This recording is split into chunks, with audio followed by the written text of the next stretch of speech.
भोगन कंदे जानू रुठो वञे थो कवड़ में अची हाणे उथियो वञे थो भोगन कंदे जानू रुठो वञे थो कवड़ में अची हाणे उथियो वञे थो मोटाए चोस मञो मिंत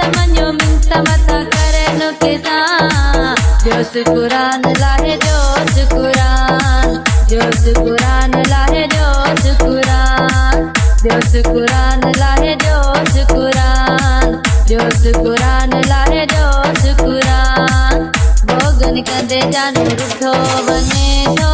कवड़ में अची हाणे उथियो वञे थो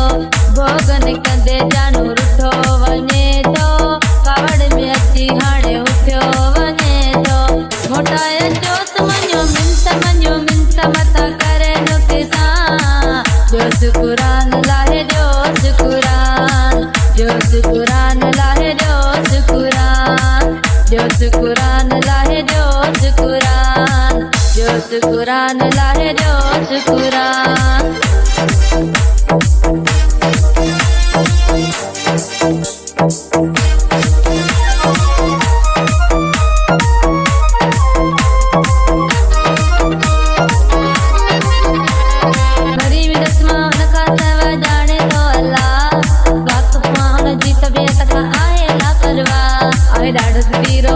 फेरो मौला साऊं सच चवा माई हो आहे मुझी जान मोटाया चोस मञो मिंत मथा करे नो किसान जोस कुरान लाहे जोस कुरान जोस कुरान लाहे जोस कुरान जोस कुरान लाहे जोस कुरान जोस कुरान लाहे जोस कुरान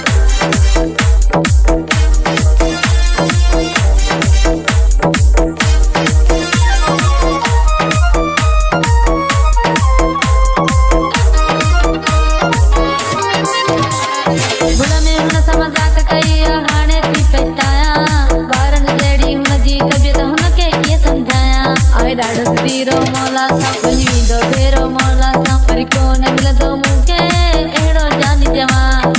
मोटाए चोस मञो मिंत मथा करे नो किसान जोस कुरान लाहे जोस कुरान जोस कुरान लाहे जोस कुरान जोस कुरान लाहे जोस कुरान जोस कुरान लाहे जोस कुरान